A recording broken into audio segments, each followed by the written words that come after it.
Ziguinchor, au sud du Sénégal. Une région souvent oubliée, mais qui abrite des trésors d'humanité. C'est ici, dans une famille modeste et respectée, qu'est né un enfant qui allait faire trembler les murs du pouvoir, Ousmane Sonko. Il n'est pas né avec une cuillère en or dans la bouche, pas de privilèges, pas de grands noms dans son entourage, seulement des valeurs, des rêves et une foi inébranlable dans la justice. Très tôt, il montre des signes d'un destin à part. Il observe plus qu'il ne parle, il lit plus qu'il ne joue. Dans les salles de classe de Ziguinchor, on se souvient de ce garçon qui levait la main, non pas pour répondre, mais pour poser des questions. Des vraies, des dures. Pourquoi les riches deviennent plus riches alors que mes voisins ne mangent pas à leur faim? Pourquoi l'école manque de bancs alors que l'État dit qu'il y a des milliards? Déjà, l'enfant devenait conscient. Déjà, il sentait que quelque chose clochait. Après le bac, il part pour Dakar. Il entre à l'École nationale d'administration, cette fameuse ENA, où se forment les élites de l'État. Là, il ne cherche pas les honneurs. Il cherche les outils, pour comprendre, pour servir. Il devient inspecteur des impôts à seulement 26 ans. Un poste prestigieux, une voie royale vers une carrière confortable. Mais Sonko ne cherche pas le confort, il cherche la vérité. Et la vérité, elle fait mal. Il découvre les magouilles fiscales, les détournements couverts, les dossiers classés, des milliards volés au peuple, en silence. Il aurait pu se taire, il aurait pu prendre sa part, mais il a dit non. Non à la corruption, non à la peur. Non à la compromission. Il commence à parler, à dénoncer, à écrire des livres, à donner des conférences. Le système, lui, n'aime pas les rebelles. On tente de le faire taire. On le radie, on l'isole. Mais on ne fait pas taire une conviction. On ne coupe pas la voix de celui qui parle au nom des sans-voix. Et c'est là que commence l'histoire politique de Sonko. 2016. Le Sénégal vit une fatigue, une lassitude envers les promesses politiques, les plans de développement qui ne développent rien, les discours creux. Et c'est dans ce silence, dans ce vide, qu'apparaît une voix nouvelle. Pas celle d'un homme parfait, mais celle d'un homme différent. Ousmane Sonko fonde le PASTEF, patriote du Sénégal pour le travail, l'éthique et la fraternité. Un nom fort, un message clair. Il est temps de reconstruire le Sénégal avec nos propres mains, avec notre propre fierté. Au départ, on se moque de lui. Un petit parti sans moyens, sans alliance, mais il parle vrai, il parle fort, et surtout, il parle juste. Il va dans les villages, il va dans les banlieues, il écoute les maires, il regarde les jeunes dans les yeux. Il dit ce que tout le monde pense tout bas. Le Sénégal n'appartient plus au peuple. Il appartient à une minorité qui a confisqué les richesses. Les jeunes l'écoutent, puis ils le suivent. Les marchés commencent à murmurer son nom. Les universités commencent à l'acclamer. Les quartiers populaires commencent à y croire. Mais plus il monte, plus le système se tend. On le surveille, on l'attaque, on le salit, on crée des dossiers. On invente des accusations, on ferme son parti, on l'emprisonne. Ils pensaient en briser un homme, ils ont réveillé un peuple. Car Sonko, ce n'est plus juste une personne, c'est une idée, un symbole, celui de la rupture, de la résistance, de la renaissance. Dans la prison, il garde le silence.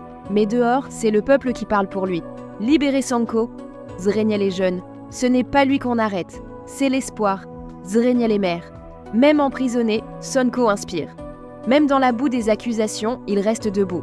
Parce qu'un leader, ce n'est pas celui qu'on suit quand il gagne. C'est celui qui reste debout quand tout le monde tombe. Et c'est cela, Ousmane Sonko. La voix d'un peuple qui n'en peut plus. La voix d'une jeunesse qui veut vivre. La voix qui dérange, parce qu'elle dit ce que d'autres veulent cacher. Quand un homme ose parler là où tout le monde se tait, le silence devient une arme.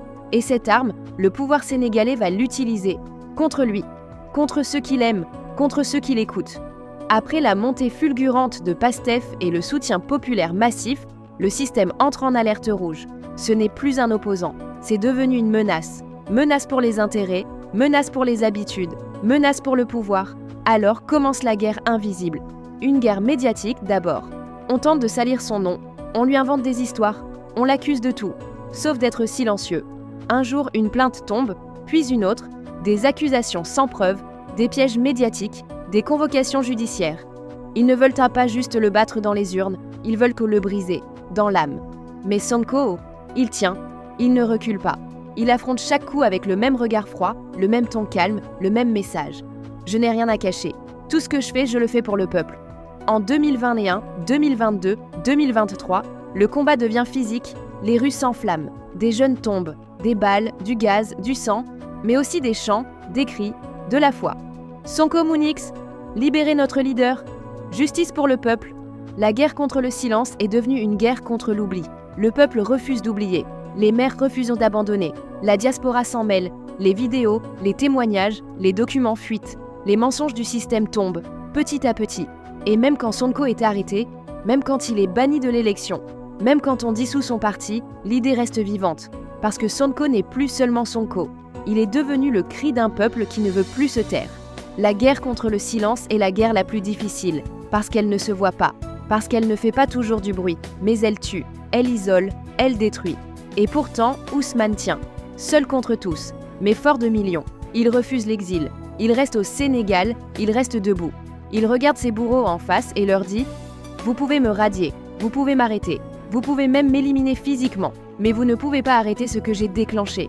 Parce que ce combat, ce n'est plus le mien, c'est celui de tout un peuple. Et ce peuple commence à gagner.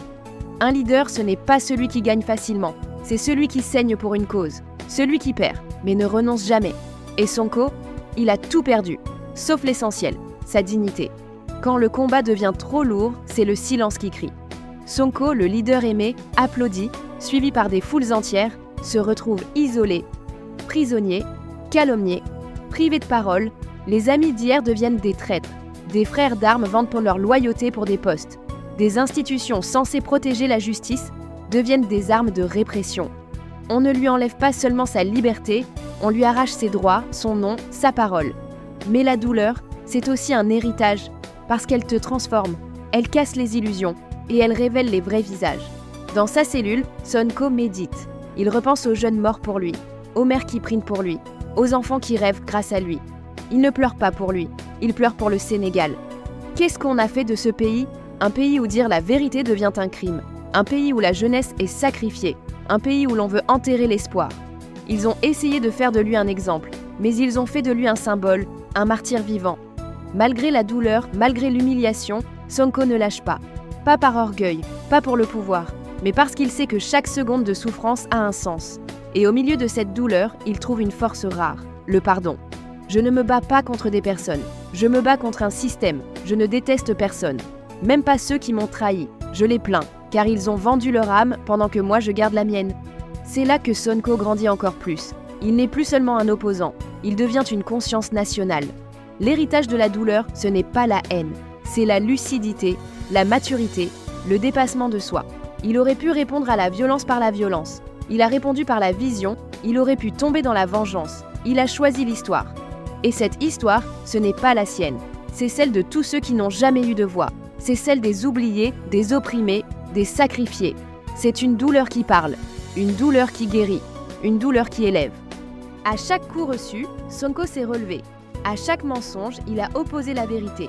À chaque épreuve, il a répondu par la vision.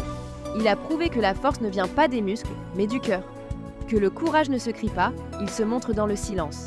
Et que le vrai pouvoir, ce n'est pas de diriger, c'est d'inspirer. Il y a des hommes qu'on peut arrêter, mais qu'on ne peut jamais effacer. Il y a des idées qu'on peut emprisonner, mais qu'on ne peut jamais tuer. Il y a des peuples qu'on peut faire taire, mais qui finissent toujours par se lever. Ousmane Sonko n'a pas seulement résisté, il a réveillé une nation. Mars 2024. L'histoire du Sénégal prend un tournant inattendu. Alors que Sonko est radié, emprisonné, réduit au silence, un autre homme prend le relais, Bassirou Diomaye Faye, un frère de combat. Un homme calme, discret, loyal, un soldat silencieux qui devient la voix du peuple. Et ce peuple vote, massivement, calmement, puissamment. Le système pensait avoir gagné, mais il avait seulement réveillé la bête. Le peuple, humilié, affamé, manipulé, a décidé de dire « assez ». Bassirou Diomaye Faye devient président de la République du Sénégal. Mais dans tous les cœurs, dans tous les champs, dans toutes les rues, un nom résonne. Sonko, Sonko, Sonko exclamation marque, c'est lui qui a planté la graine, c'est lui qui a subi les coups, c'est lui qui a payé le prix, et c'est le peuple qui récolte la victoire. Ce n'est pas seulement un changement de président, c'est une renaissance. Renaissance d'une conscience, renaissance de la justice, renaissance de la dignité. Le peuple sénégalais s'est réveillé. Pas dans la violence, pas dans la haine, mais dans la maturité politique. Il a dit non aux manipulations. Il a dit non aux trahisons. Il a dit non à la confiscation du pouvoir. La victoire de Diomaye, c'est la victoire de Sonko. Et la victoire de Sonko, c'est la victoire du peuple. Un peuple qui s'est battu sans armes. Un peuple qui a marché sous les balles. Un peuple qui a pleuré ses enfants, mais n'a jamais abandonné. Et aujourd'hui, alors que le drapeau flotte plus haut que jamais, alors que l'Afrique regarde le Sénégal avec respect, un homme sourit dans le silence, Ousmane Sonko. Pas pour lui, mais pour cette génération qu'il a éveillée, pour cette révolution qu'il a lancée, pour ce nouveau Sénégal qu'il a enfanté dans la douleur. L'histoire retiendra son nom, non comme un président tombé, mais comme un citoyen levé, un homme qui a osé affronter un mur et a ouvert une porte. Et cette porte, c'est celle de la liberté, de la souveraineté et de l'espoir africain.